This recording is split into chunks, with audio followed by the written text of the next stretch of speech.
Good morning, everyone. Good morning.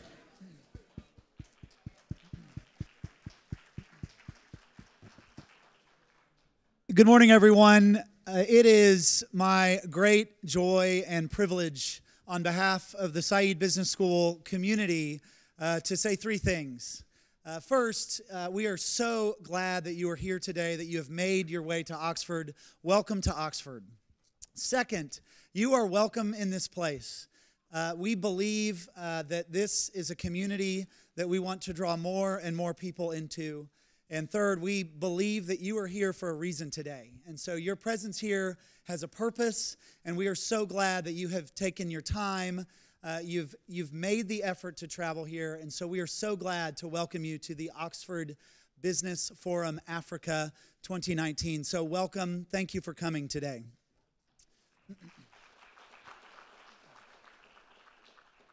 My name is Wes Carpenter. I'm an MBA student here at the Said Business School, and I will serve as our Master of Ceremonies today, and hopefully will move us along through our timeline. I'm sorry that we're starting a few minutes late. We are going to try to keep up with our timeline throughout the rest of today.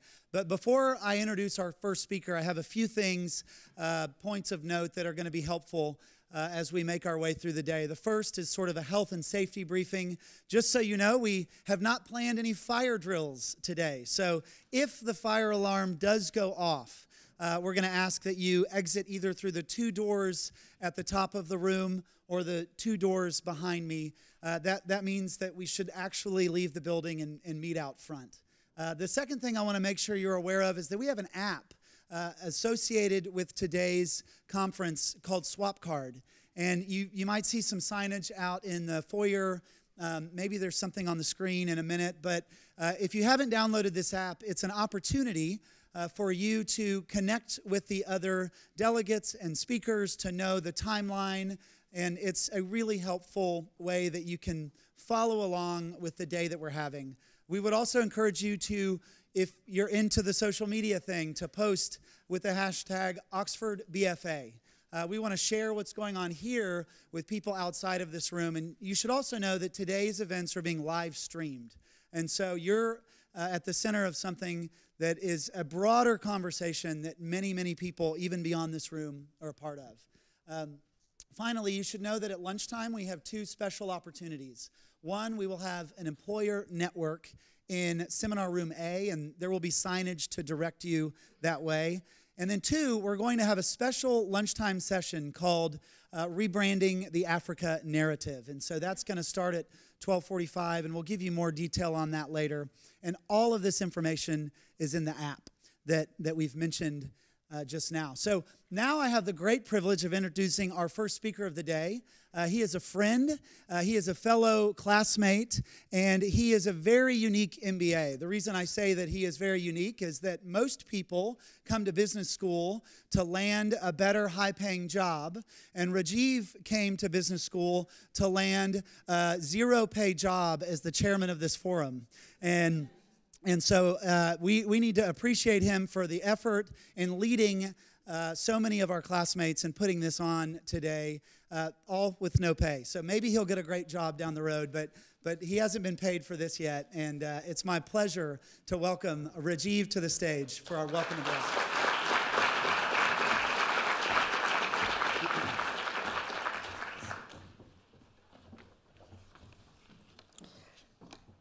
Just before I start, I'll be outside during the lunch break taking donations for my Rajiv Daya Unemployment Fund. So please feel free, your generosity will be appreciated. Sanbonani, Dumelang, Salam alaikum, Bonjour, Hola, How far? Good morning. Karibuni sana and welcome to the 2019 edition of the Oxford Business Forum for Africa. On behalf of the Africa Business Alliance at Said Business School, it is my distinct pleasure to host you today as we welcome distinguished guests, global thought leaders, business leaders, academics, students, private sector, public sector, proponents of the Africa story, cynics of the Africa story, our online viewers, This is truly an inclusive discussion. And of course, forums like these are only made possible through the hard work and dedication of our committee and the continued support of our partners. So to Bank of America, Merrill Lynch, and Brand SA, we thank you for your generosity and your kind support. Ladies and gentlemen, my task this morning is twofold. Number one, I want to take you through the agenda for the day and sort of set the scene. And number two, I want to tell you a bit more about why this particular forum is important for us as the Africa Business Alliance. And to do that, I'm going to focus on two words: vision and action. Sorry, let me go through that again. We're in the era of social media. So the two words are #vision and #action. So let's begin. #vision. In March 2018, 44 countries signed the Africa Continental Free Trade Area Agreement. As of today, 52 of the 55 nations have signed, and 18 of 22 required have ratified. An agreement that, if ratified, will be the largest free trade area in the world by number of countries. But what does that mean? What does that mean for me if I am a CEO in Johannesburg, an entrepreneur in Lagos, a doctor in Nairobi, an engineer in Cairo? We all have our own view of what we want our utopian Africa to be. So, for argument's sake, let's call it Aftopia. #Aftopia. We can only truly mobilize people when they feel that they're moving in the direction of their Aftopia.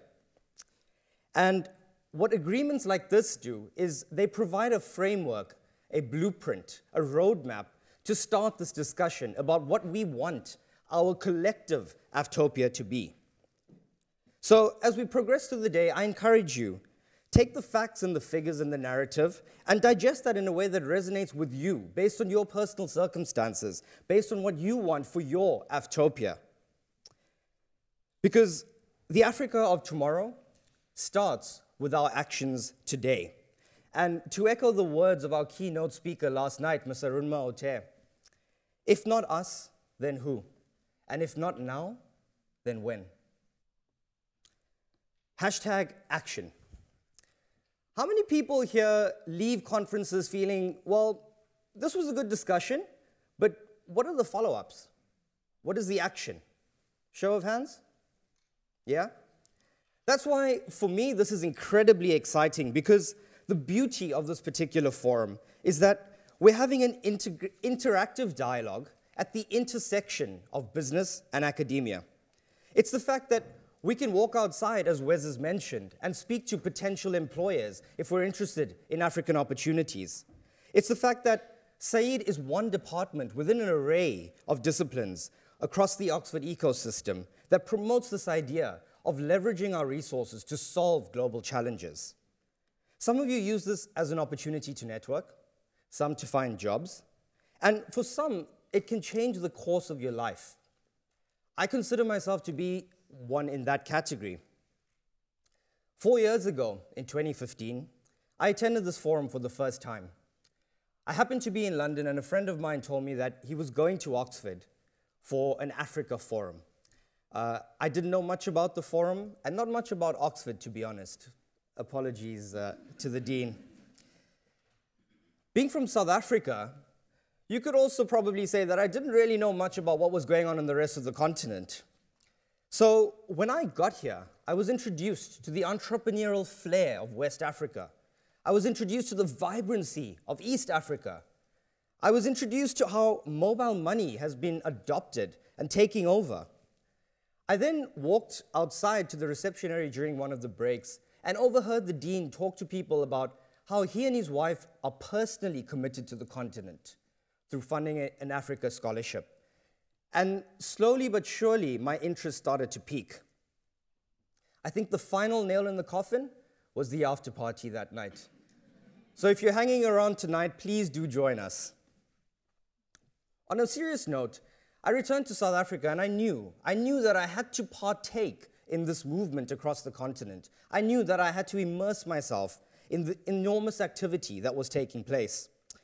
And so in 2015, a few months later, I moved to Nairobi, not knowing anyone there, but wanting to be part of this movement. And through a series of events, Oxford just came up time and time again in my life, from Mkopa to people who I lived with, to the businesses that I engaged with, until eventually I met Tammy Brophy in Nairobi.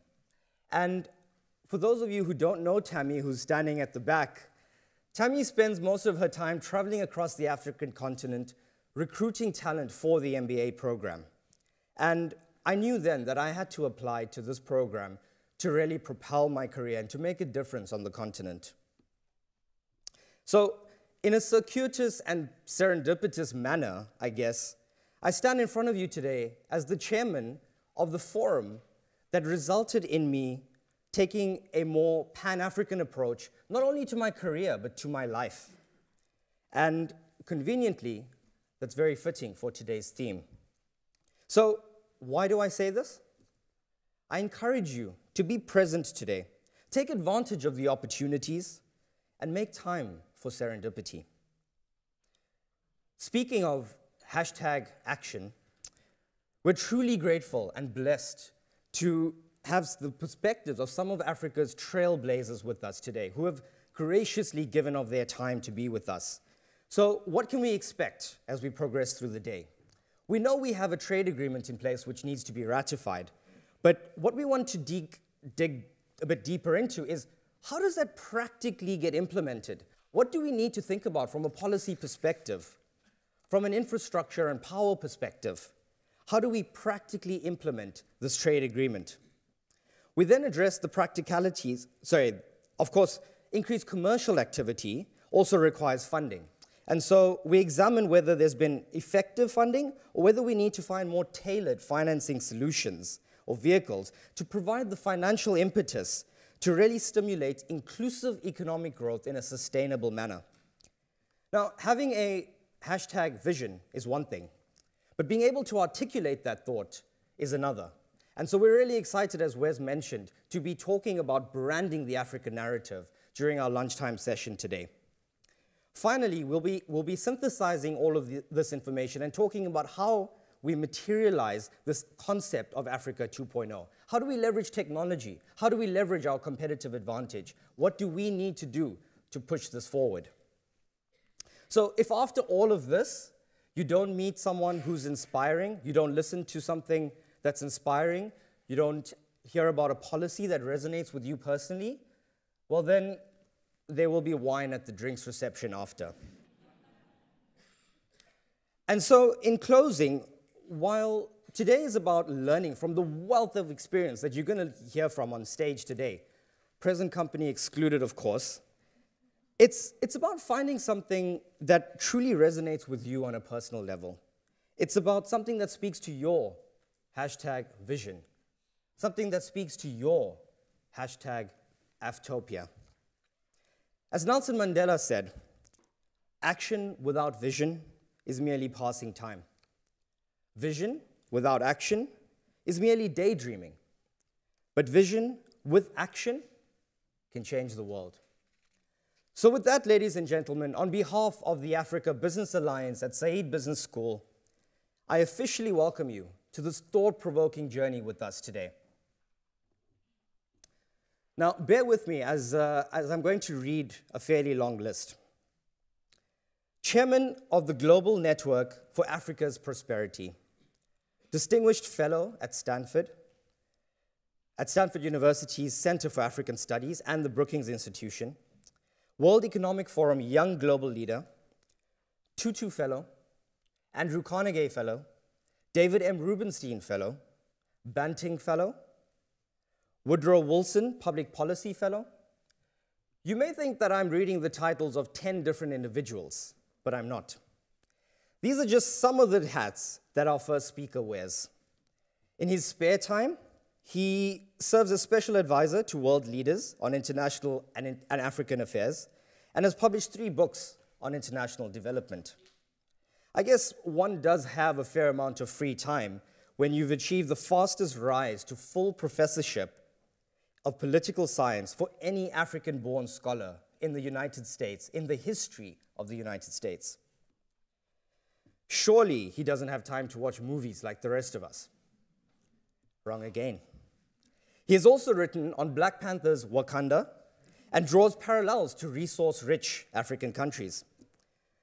For someone who travels to over 30 countries a year, I'm truly happy that he's found time to be with us today, and more importantly, that he almost admitted to me last night that Cape Town is in fact better than the Bay Area. I could go on about his publications and how they're so applicable for the purpose of today's theme, but I will let him do the talking. So, ladies and gentlemen, please help me in welcoming Professor Landre Signier to provide his perspectives on unlocking Africa's potential.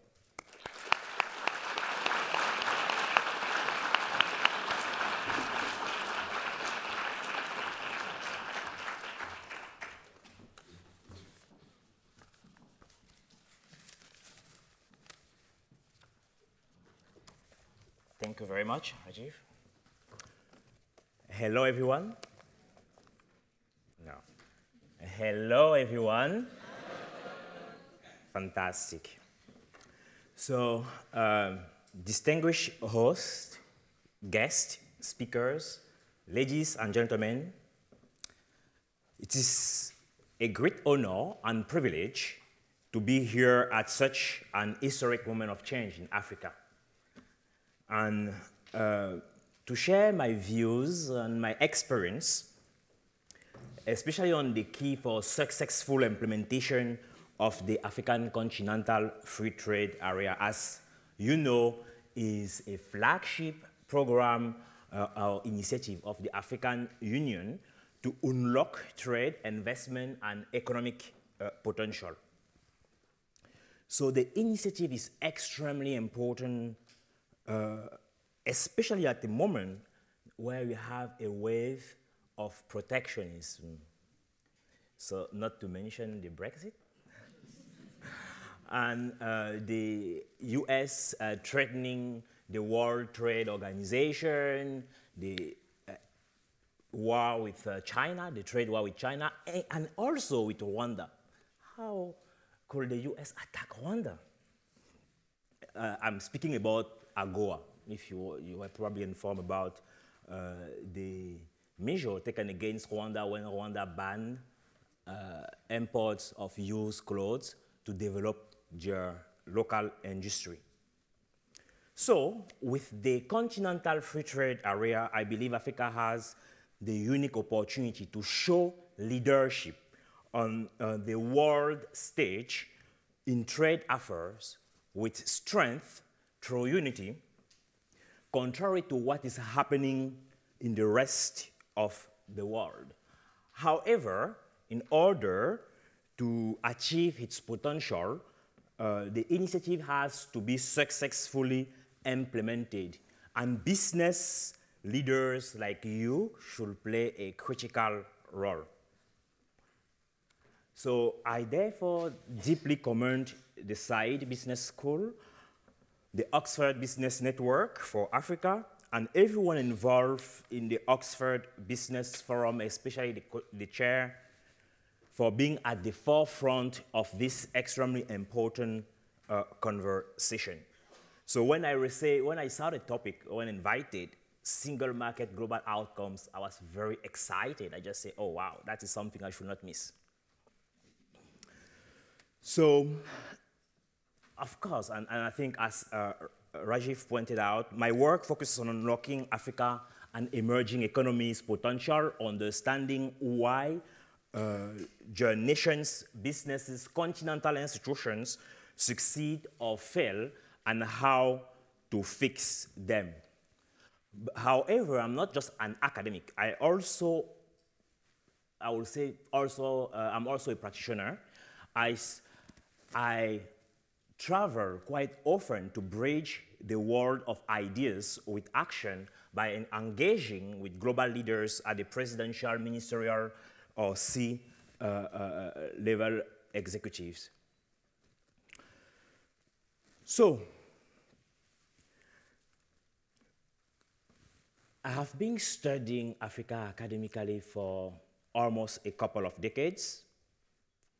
And as I believe that the significance of the CFTA could not be overstated, it is the step towards the One Africa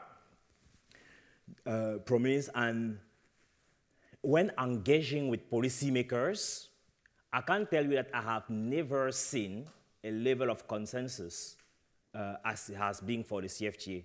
We are already at 19 countries which have committed or have already ratified the agreement. So we are 3 countries. In fact, Kagame was hoping to have the CFTA entering into force before the end of his chairmanship of the African Union. So that's why we have seen a very aggressive policy and engagement. And I believe this year, all the ratifications will be achieved. So I will be discussing 3 main points. The first one will be to examine a few challenges to trade in Africa, and then explain why the CFTA constitutes a solution, and to finish with some specific recommendation. As you know, Africa represents less than 3% of total export, compared to especially if we look at the intra-African trade, is only about 17% of total African export. And if you compare to the European Union or Asia, they are about 59 and 69% respectively. So without a continental market, Africa will remain a small player in the global trade. And I will even say, even with a continental free trade agreement fully implemented, we will still remain small players unless the CFTA achieves its full potential. So the limited intra-African trade affects industrial development, poverty levels, job creation, especially for the young population, which represent, just in sub-Saharan Africa, more than 70% of the total population. And as you know, young people in Africa are twice as likely to be unemployed than the current generation. So will we have a demographic dividend or curse? So that is a critical, the actions which will be taken by leaders from both the public and private sector will determine the final outcome, especially as 70% of the youth population live below poverty line. It is also critical for women, as we know that women represent about 70% of the cross-border small traders. So the CFTA is therefore a real necessity. And in terms of solutions, the potential benefits are huge. If successfully implemented, the CFTA could help generate a combined consumer and business spending of more than $6.7 trillion by 2030. Only the business to business spending will be about $4.2 trillion, with agriculture and agro-industry being the largest, having the largest share with almost $1 trillion. So the consumer spending as well will reach about $2.5 trillion with food and beverage, then education and transport representing the largest sectors. And of course, as you know, by 2030, Africa will have about 1.7 billion people, and more than 50% of them will be located in 7 countries, including Nigeria, Egypt, Tanzania, Kenya, South Africa, among others. So the CFTA will also allow countries to seize the opportunity offered by the fourth industrial revolution, what we call at the Brookings Institution industries without smokestacks. In fact, exports in those industries have grown about 6 times faster than the one in traditional traditional products. And those industries include tourism, information and communication technology related services, agro-industry, horticulture, among others.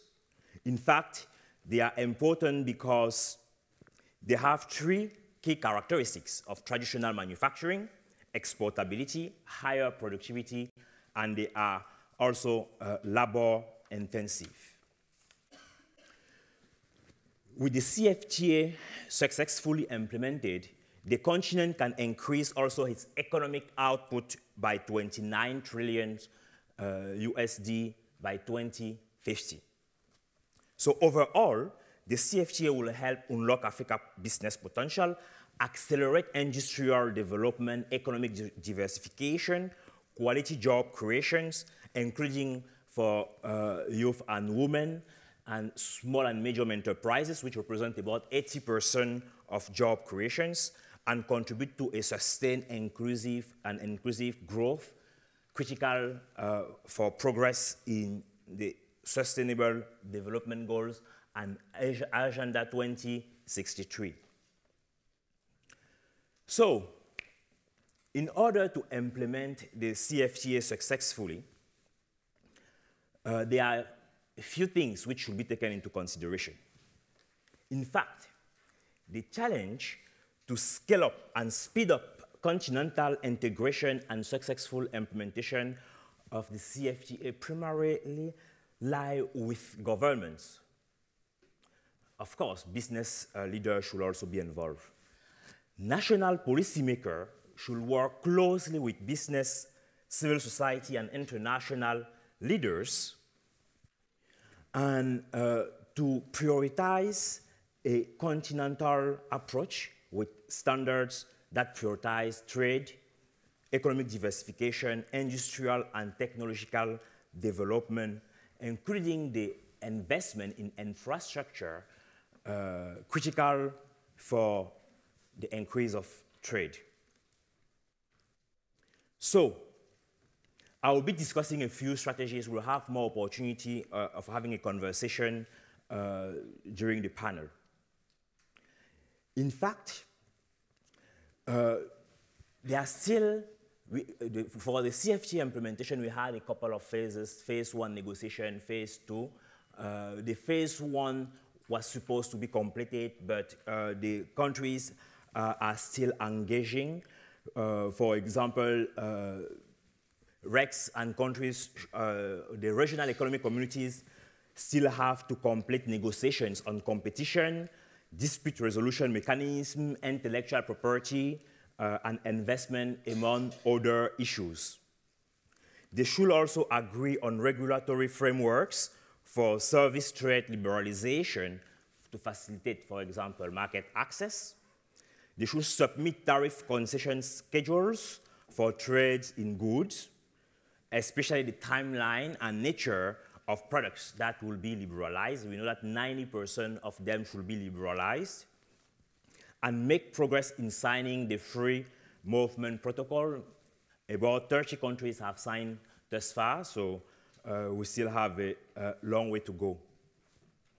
So the critical step for the African Union will be to persuade the remaining countries to ratify the agreement, to create a secretariat to coordinate the implementation and provide enough resources to ensure the CFTA success. So the phase 1 negotiation covering market access and goods and services, and the phase 2 covering issues on, related to investment, competition, intellectual property, and e-commerce are ongoing. In fact, some of the specific recommendations that I have for the phase 2 negotiation is for country, state party needs, in fact, to agree on the objective of the protocols. So it may seem like a simple point, but in reality, it is not. For instance, it's the objective of an African investment protocol to provide market access and protect investors, or to promote and facilitate investment. So those are two different things. Similarly, should the protocol on competition create an intra-African competition authority, or also require African states without competition laws to adopt such laws and create a national competition authority? So should it be managed at the regional, continental level, or at the national one? And should the intellectual property protocol aims to harmonize the vast majority of overlapping region and national regimes, or rather develop different separate norms to safeguard African interest? So those are critical issues which have not necessarily been analyzed or integrated enough in the implementation process. And I'm in conversation with the African Union, but also with the African Development Bank on helping them to adjust some of those challenges or shortcomings. So another issue relates to the relationship between the Continental Free Trade Area Protocol and agreement that have been negotiated between African government and third parties. As there will likely not be a most favored nation clause in the CFTA protocols, it means that discriminatory treatment could endure. In fact, could ensure. In fact, although technically the CFTA acknowledge the principle, the most favored nation clause, in reality, those should still be negotiated between countries and will not be acquired automatically or given automatically to all the members. In other words, an agreement between the European Union and a given African countries will still need to be negotiated with other African countries versus being granted automatically, and this may be extremely problematic. So weaker investment protection provision in the investment also means that African investor may be disadvantaged compared to the international ones. As you know, the Trump administration has released an African strategy. And about a year ago, I wrote an article entitled "A Sound Trump Strategy Could Advance U.S. Interests in Africa." So I don't usually look at the comments when I write pieces or op-eds, but I can tell you that when looking at some of those, people were saying that sound and Trump should be thought twice. Let me say it this way to be polite. So, although I believe that the Trump administration policy toward Africa is a pro-business strategy. In fact, I welcome the fact that Trump acknowledged the potential for doing business in Africa. However, when they consider that it is the best policy possible to advance African interests as well, I believe that it is a misstatement for the only reason that the Trump administration would like to engage at the bilateral level, at the country level, where the African Union, most of the African countries want to engage at the continental level to the African Continental Free Trade Area. So that is one of the challenges that the continent is facing. I briefed African negotiators when they came to DC to negotiate AGOA, and I can tell you that it was exceptional despite all the threats which despite all the tricks and threats which African leaders were victim of. They stand as one and in pushing for a continental agreement. So over 15%, as you know, of African countries, let's say over 50% of the GDP of Africa is made by 3 countries: Egypt, Nigeria, and South Africa. So it will therefore be extremely important for the leaders in the continent to ensure that small countries are also benefiting from the CFTA. In fact, we have over 17 countries in Africa who do not even have in place competition legislation, where even the 23 which actually have some are still limited for their implementation. So one way to be more inclusive could be to build special and differential treatment for least developed countries. So, of course, there are many steps that can and must be taken for the CFTA to serve as an example to the world of great success of free trade and free movements of persons among African countries. The step I have just outlined for you here will lay a solid foundation for African leaders, regional economic communities, and other international players. So African leaders should continue to partner with such international players, and as evidenced by politicians, business leaders, civil society, and development organizations in recent years, it is just a beginning, and the critical aspect will be the implementation. We have so many initiatives on the continent that implementation is what actually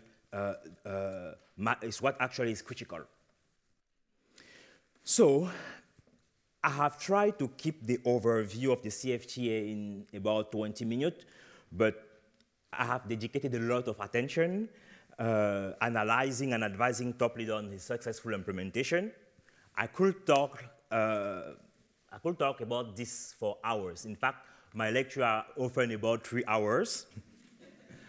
But I think I'll give the opportunity to continue the conversation during the panel, and I would like to thank you very much for your attention.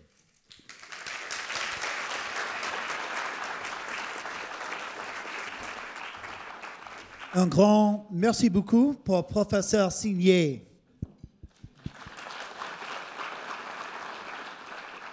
So we will be moving very quickly into our next discussion, Rebooting the Sleeping Giant. Obviously, the free trade agreement is a great target, but the question, how will we get there, is on the table. And so our next discussion will focus on the groundwork, the energy and the infrastructure requirements to implement such a free trade agreement. And our next group of speakers will be in discussion, moderated by Christina Partsenevelos, who is a business reporter with the Fox Business Network. And so we are so grateful for them. Let's welcome this group of speakers to the stage.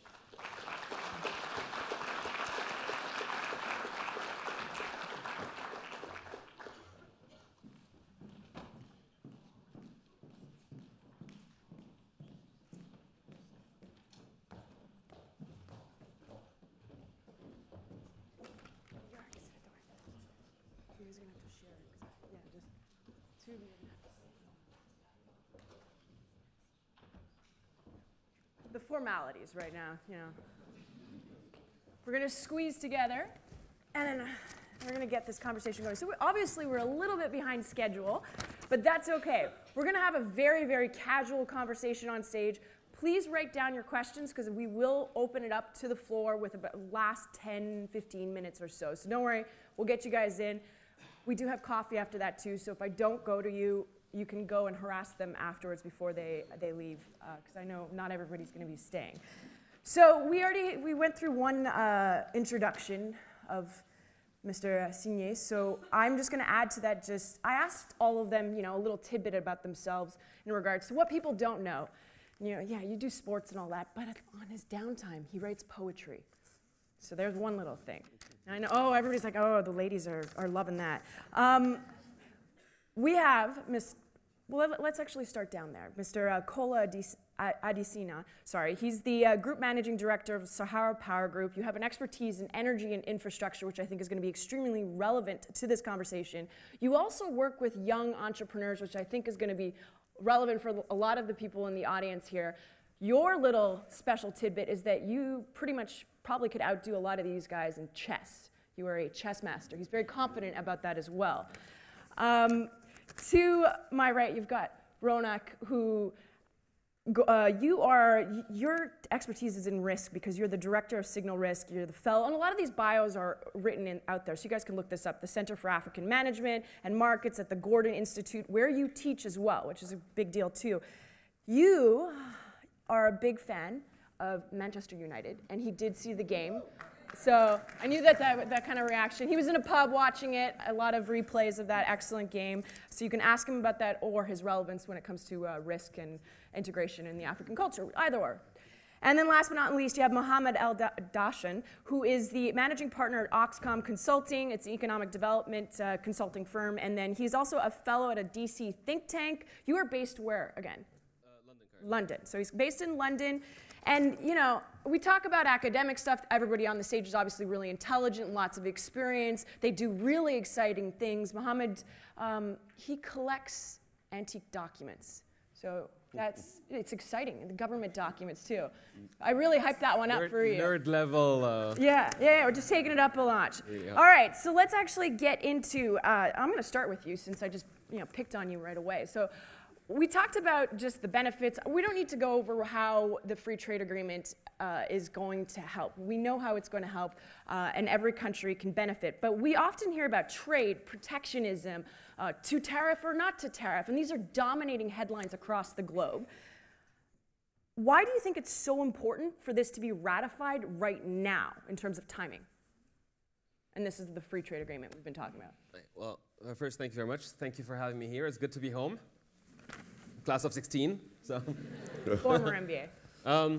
Okay, on protectionism, maybe like 2 or 3 points on that. The first thing is that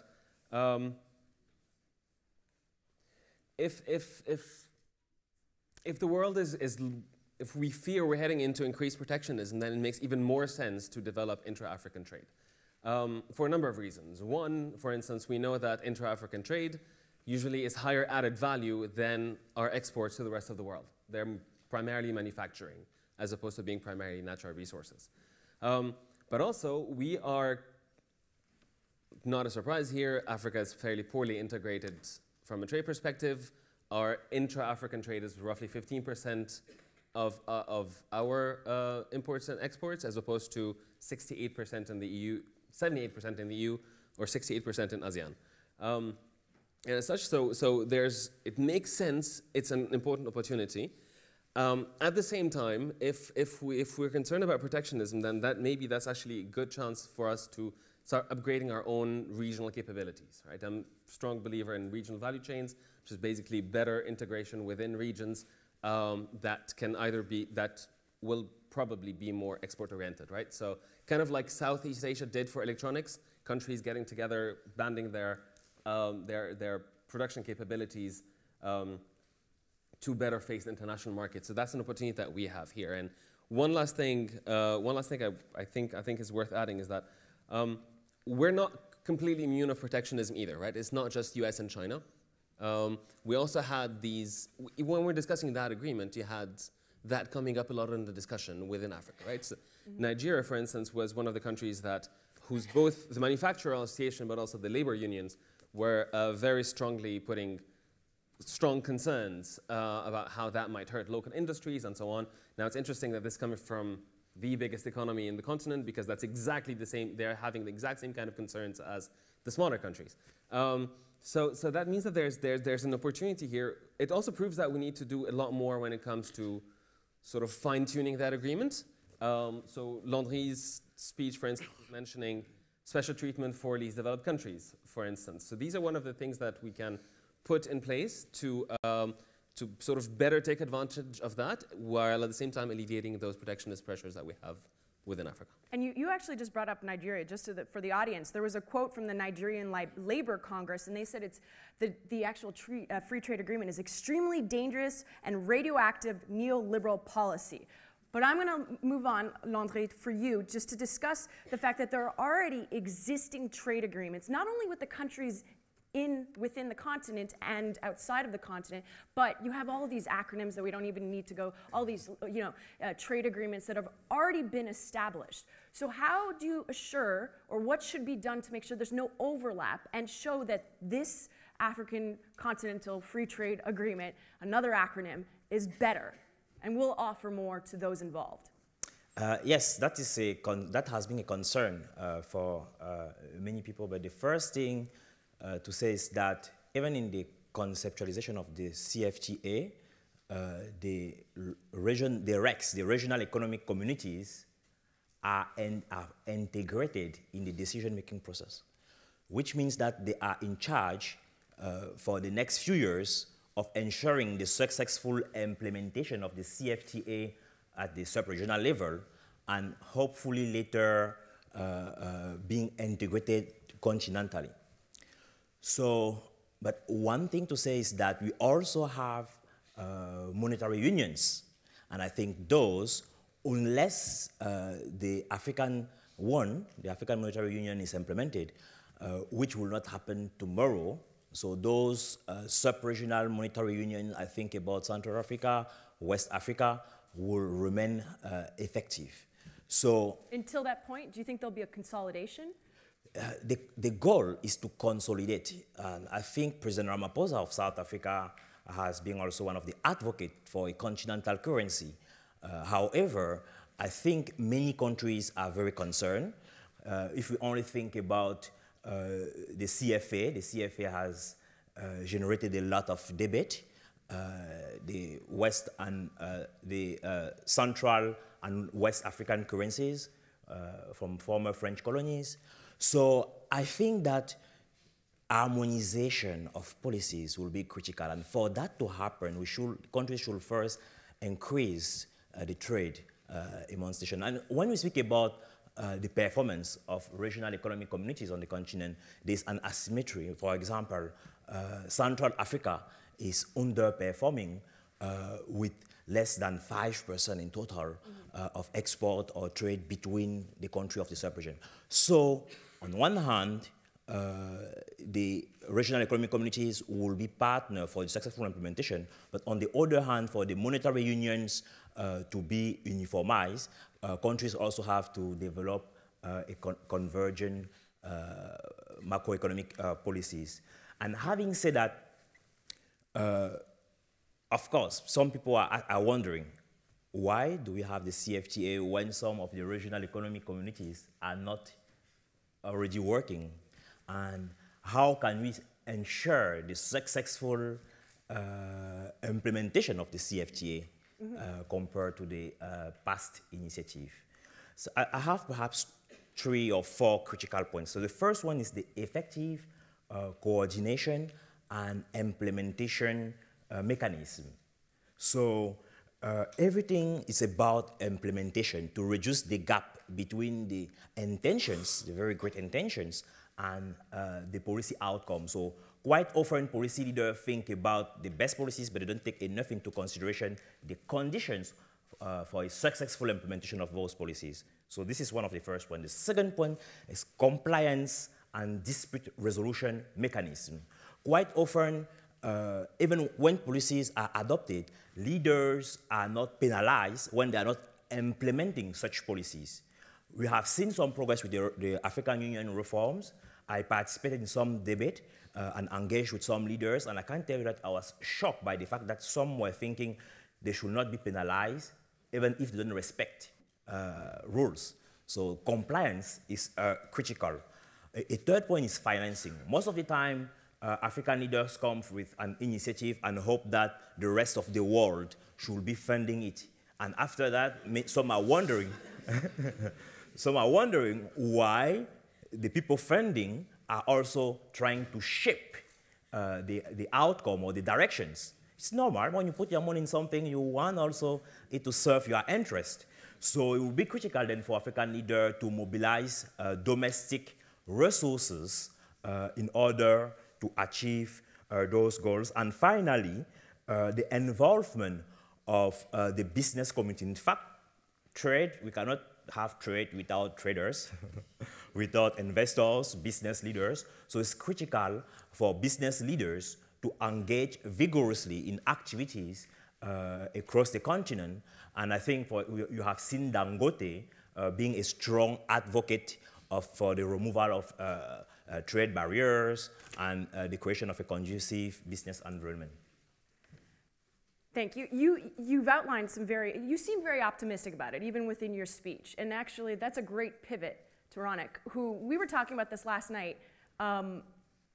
It's aspirational. Everybody, you have 18, 19 ratified thus far. Why are you a skeptic of this free trade agreement? I'm sure that this question is passed on some people in the audience's mind. So why do you think? So I'd say I'm a realist. Realist. Sorry. Okay, realist then. Because the rhetoric doesn't necessarily match the reality. So you look at the signatories, we've got 50-odd signatories, we've got 19 ratifications. But it's like a Facebook like or an Instagram double tap. Doesn't mean anything, right?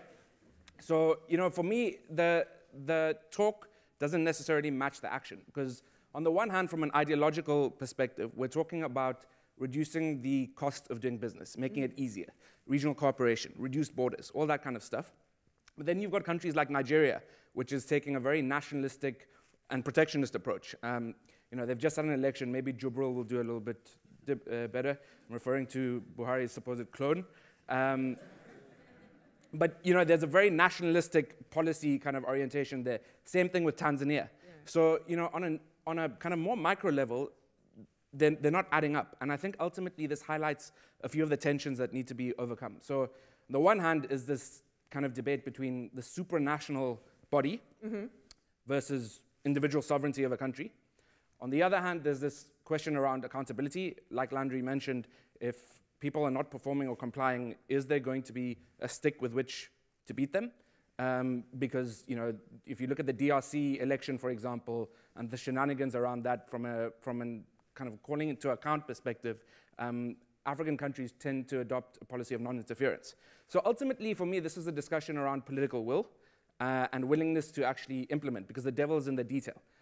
I really hope that it does happen, because I one day want to live on a continent where we use a currency called the Afro. And if Akon launches his Bitcoin fund, then it can be Afro and Acoin, which would be great, but I'm a little bit cynical. Okay, and well, you just talked about implementation and how important it is.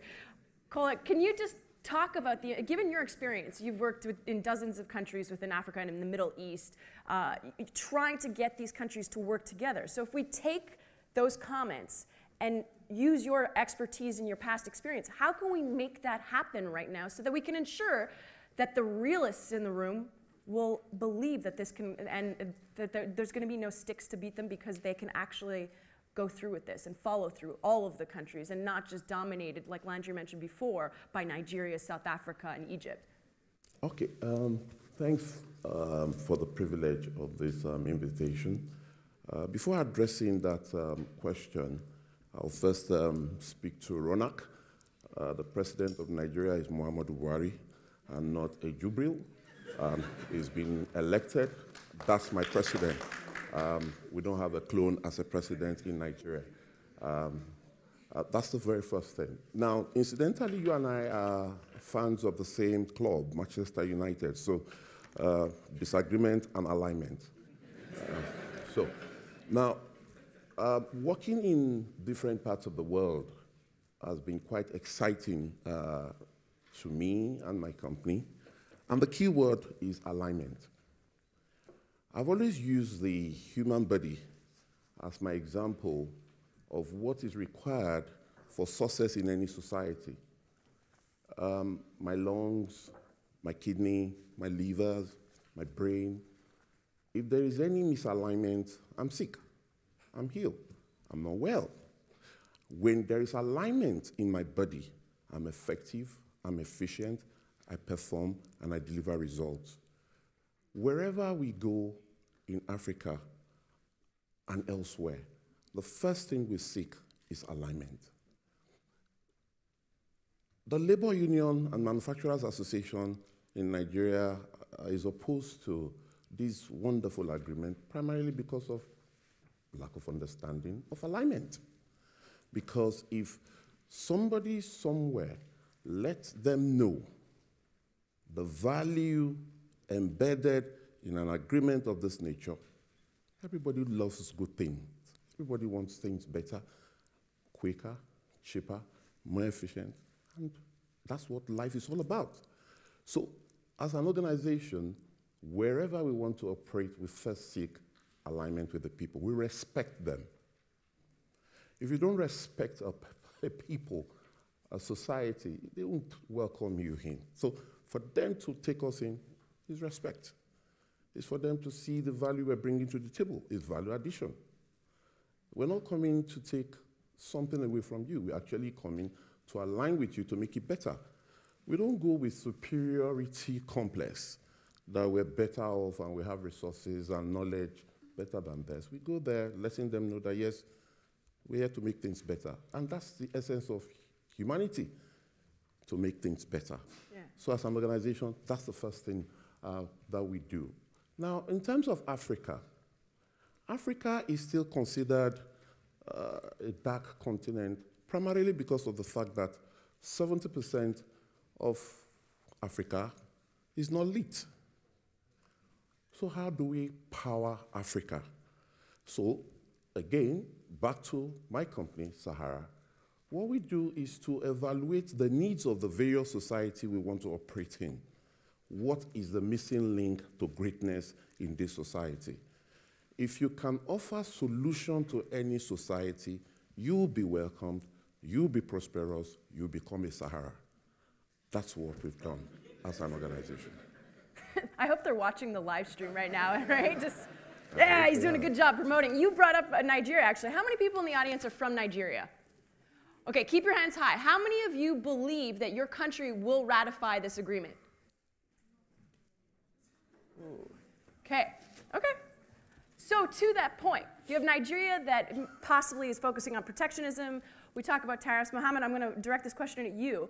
What about the non-tariff barriers for this agreement, aside from the fact that, you know, Nigeria doesn't want to join, and it seems like some of our audience isn't that optimistic either? So actually, just last week I was supposed to be in Tunis, and I didn't get my visa.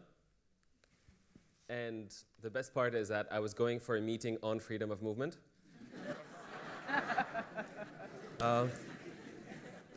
Really, on freedom of movement and regional integration in North Africa. That was the gathering, and I didn't get my visa. So basically, okay. So non-tariff barriers, I guess, especially in our case. So I mean, there's a laundry list of non-tariff barriers, and a big part of our international trade infrastructure is basically about how we transform those non-tariff barriers into tariffs, and then so we can remove the tariffs, right? So that's how the mindset of the WTO, the idea was we simplify these things that are hard to quantify, put them into percentages of tariffs, and then that's what we work on. But you can say that what we have currently, I guess, splits into three things. One, you got institutional barriers, shall we say physical barriers, which are the most obvious, and then historical barriers. Right, historical barriers, a big part of it is very simply the way our industries have been sort of devised ever since the colonial era, that you're most likely to have, you know, rail tracks going from the mine to the port than you are to the next country, right? So that's a barrier. That's something that we need to work on. The physical one is perhaps the most obvious. Physical infrastructure, energy, ports, access, roads, etc. I think the most fascinating project to me on that was the African network of highways. I don't know if you guys are familiar with that. It's a project that has existed since the early 70s. It's supposed to crisscross the continent with massive highways. A lot of them are coastal. I use that always as an example of how, sort of a microcosm in a way of how that agreement functions or will function, what it needs. Because one, you have, on a very long highway, you will have a 200-kilometer segment in the middle that's missing, going through another country. And that means that basically the entire highway is now a couple of small roads, right? Because you literally, most cars, most vehicles are unable to drive on that. You have maintenance that we realize is now very costly and that we, in a lot of parts of that highway network, is failing. And so on. So infrastructure is definitely a massive thing. And the last thing I was going to add was the institutional barriers. So some of them are formal. Some, like visa requirements, are formal institutional barriers that we need to work on. But what's significantly more complicated is the informal institutional barriers, right? How basically the rules at the border, if you're a small trader especially, it's always harder for a small trader, by the way, who's carrying 20 kilograms of maize than it is for a 40-foot container. But how when they get to the border, the rules are systematically more or less different, depending on the whim of the person who's manning the border post on that day. So these are all barriers that we'll have to address, right? And the most obvious and the most costly one are the infrastructure one. I am literally more concerned about the non-spoken institutional ones, like the informal institutional barriers. And that's actually a great transition to Landry, just to discuss some of those barriers. We mentioned infrastructure, power outages continuously happen across the continent, and you have foreign firms that want to come in, want to invest, and you want them to.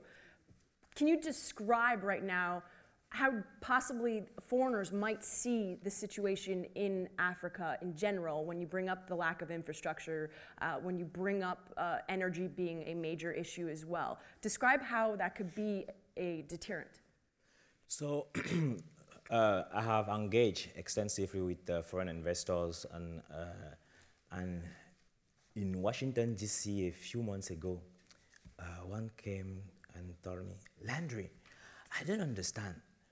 We have $20 billion that will be investing in this given country for the next 2 decades or so, and we are not understanding why the government is not quoting us. $20 billion, they were expecting the government to do everything possible to get those resources. And I was engaging with another leaders, and they was for a $2 billion investment deal. And when we discussed, we were very clear if there is anything which is related to corruption or the similar wrongdoing in terms of business practices, the project will be withdrawn right away and given to another country. And believe me, the project was withdrawn. So international investor will consider those type of barriers either as an opportunity when they can address them. Infrastructure, for example, is both a challenge, but it's also an opportunity for investment. Energy, it's the same. So the less concerned investors will take those as opportunity and will be engaged in solving them, while the one who are used to a US environment will rather be discouraged. So we have that dual approach. But one thing I want to say is that it doesn't take a lot to advance free trade. In fact, what countries have to do is almost nothing. It's just let people cross border and goods and services. So it takes more resources to block free trade than to allow it. So it is therefore critical for, and this could even happen without the CFTA. For example, Cameroon and Nigeria could trade and ensure a free movement of product, service, people without needing any additional framework. So when we speak even about the frameworks, the goals, etc., they are good, they are aspirational, and I understand why my colleagues may be skeptical, Tutufiro will be skeptical. However, it just take political will to ensure productive trade and to create a more conducive business environment. And by the way, 50% of the best improved countries in the Doing Business report were based in Africa. And Africa has also achieved most of the reforms in the most recent report. So if on one hand, when looking at from it at the macro perspective, Africa may tend to underperform. When we look at the country-specific level, many of the African countries are among the outperformers globally. To that point, there was a little clapping there. We'll save that in a second. We only have a little bit of less than 10 minutes, so we're going to do 2 more questions, and I'm going to open up to the audience. But you're bringing up just your experience with foreigners, and that's a great transition to talk about China. And China being the largest provider of bilateral loans. We know some countries in Africa have actually given up the land rights, oil, minerals as collateral. And an example, and it's not Africa, is Sri Lanka. The fact that they had to give up their port to China because of debt owed. So, when we talk about that, how do we make sure that countries involved with this agreement don't have the same fate as Sri Lanka, given how much of an influence China has? So there's a lot of this narrative around China being the new neo-colonialist, new imperialist. I think it's nonsense. Oh.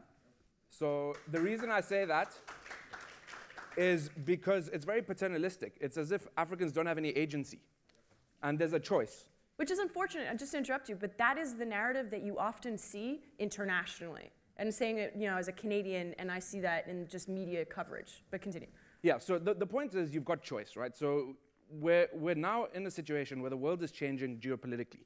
You've got this tension between globalism and nationalism. Mm-hmm. You've got this kind of policy dilemma where you have to pick between sides, or do you? And the point is, I think that given renewed interest from the globe, you've now got China stepping up efforts in Africa, and we know that their system is very much cash for resources or cash for infrastructure, primarily government-to-government debt. The US has pivoted in its Africa policy, largely centered around China and Russia's influence, but it can be leveraged as well via the private sector to be good for Africa as well. Russia is now reinterested as well. Japan and India are stepping up efforts. So I think here, instead of being a bystander, what African countries need to do is use economic diplomacy effectively. Understand that as a collective, your power can be leveraged. That's when your population size, that's when your young population, that's where all the resources become very effective, and that's when you have muscle and gravitas on a global scale because you become too big to you're too big to ignore. Yeah. There's regional integration, there's economic diplomacy. All of these factors, I think, center around the fact that this is Africa's era. We've got the demographics, we've got the resources, but we can't blame anyone apart from ourselves unless we take matters into our own hands.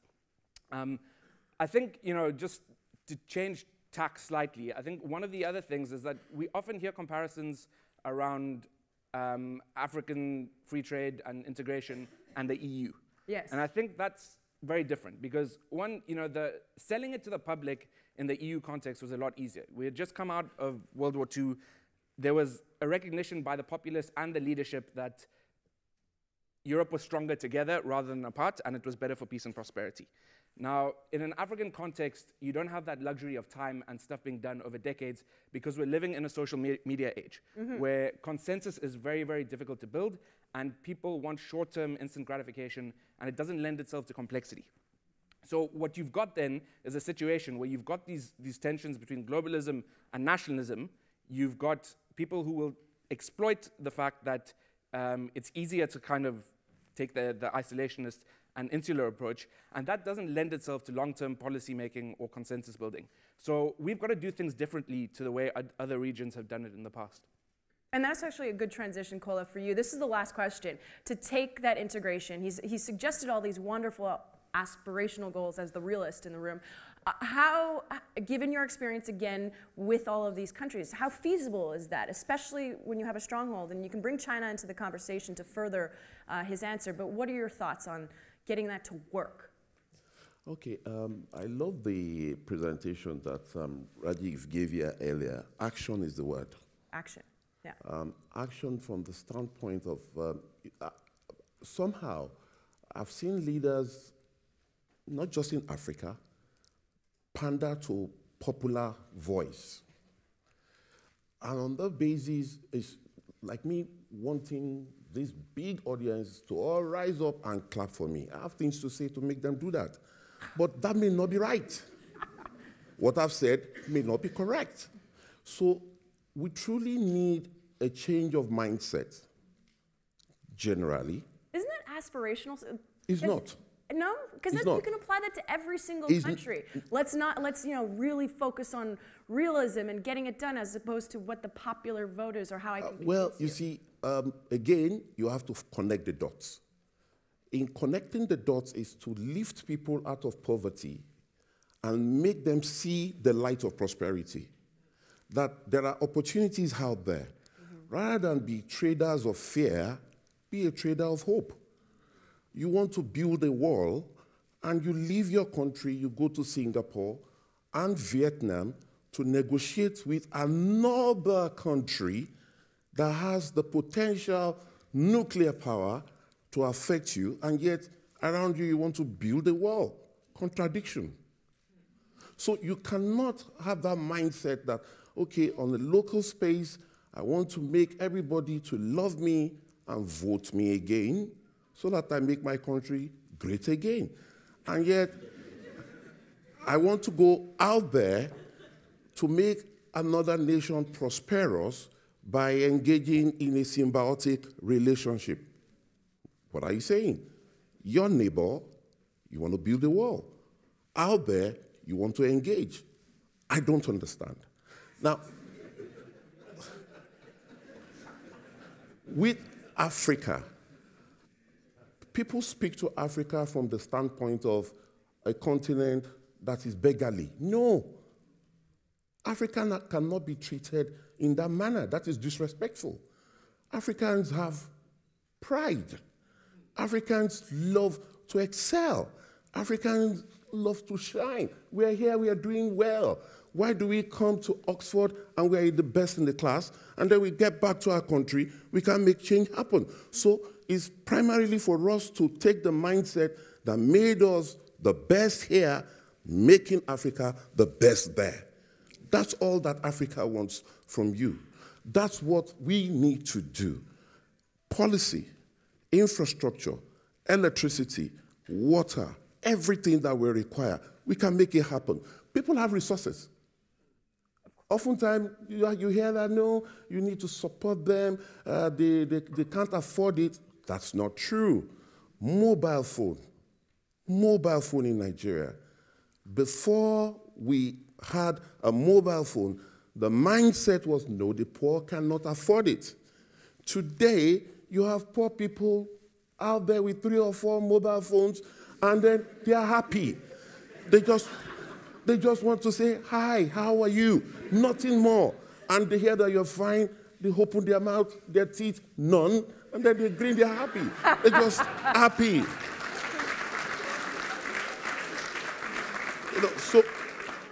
So really and truly, money loves money.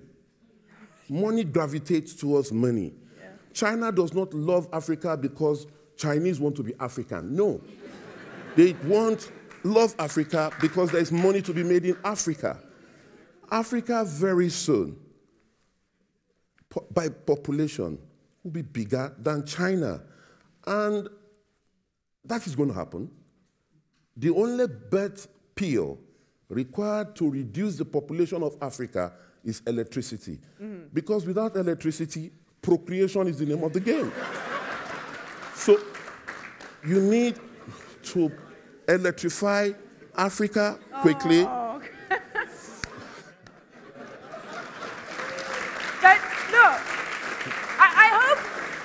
I hope people are writing down these quotes and like tweeting it out and stuff, because this, we need to electrify Africa. And I'm going to pivot to the audience, since you pretty much talked about how amazing they are, and this is the best in the room. So questions, please keep your question extremely short, because we have less than 5 minutes, and you were the first person, so I'm just going to, and please direct your question to whoever you want on the panel.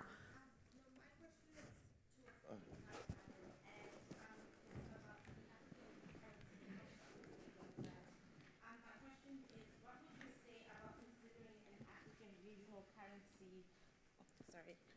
What would you say about considering an African regional currency as a more practical approach for those skeptical about the African currency in general?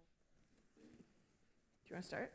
Yeah, I mean, I think, again, we can draw some parallels with the European Union around convergence criteria, right? So take West Africa, for example. You've got, in the good years, Nigeria running a current account surplus and a fiscal surplus. You've got Ghana, which runs perennial deficits. Getting that convergence criteria right and setting the foundation before you can adopt a common currency is really important. Otherwise, you've got these kind of economic disconnects which are amplified. So I think you can't put the cart before the horse. And I would kind of urge caution around monetary policy integration and sort out some of the easier stuff and some of the more low-hanging fruit before going down that path. I still want to use the afro. We don't need, I'm not going to ask the entire panel to weigh in this just because of time, so if anybody really has a pressing comment to add. Okay. Sir, yes, because you were right there. So just throw that catch box, or just speak really loud, keep your answer pretty short if you can. Oh yeah, pressure, yeah. That was fun. So there's a lot of talk about policy and large-scale investments, which is fair enough if you're a working government or you work for an investment firm. But as ordinary Africans, whether we're businessmen or professionals, how can we contribute to and benefit from more intra-African trade? Got to give it to somebody else though. So who? Anybody? Can you repeat the question? I actually heard half of it too. So just talking about trade. Sorry, go ahead. Repeat it really loud again, if you could. So there's a lot of talk about policy, government policy, or these large-scale investments, which is fair enough if you do work in government. But as ordinary Africans, as most of us are here, how can we as businessmen or professionals contribute to more African trade, and how can we actually benefit from more inter-African trade? That's a big question, given how many countries. So if you want to.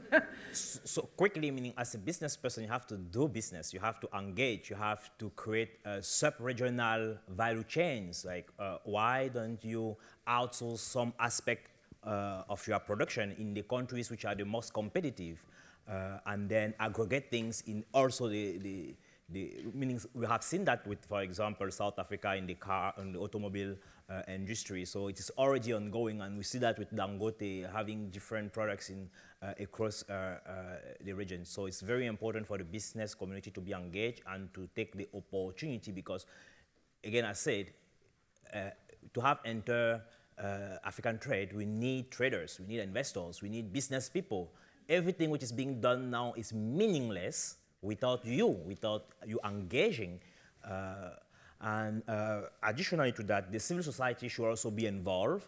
I think one of the errors of policymakers is not to integrate at the conception level both business leader and civil society, which means that sometimes you have a disconnect between the policy intention and the needs from the business community of the civil society. But that should not prevent the business community to actively engage to shape in the direction which will serve your best interest. Because if we speak about profitable business, then we also speak about job creation and all the other benefits related to the CFTA. Given the time, I'm being told to wrap up, and I know that we didn't get all of everybody's comments. We are going outside to have tea and coffee, so I would encourage this fabulous audience to engage with the speakers right now. Also engage on social media, because that's really important to get the message going. And I want to thank all of you for that phenomenal conversation. I wish we had more time, because we know we could go on. You guys have been great, so thank you very much, everybody. Great job. Hand it over to Wes. Thank you all so much. We just want to let you know we will be reconvening here at 11:05. So we're going to try to get close to back on our schedule today. So it will be a quick coffee break, but it's not your only coffee break. So please make your way to the reception and back fairly quickly. Thank you.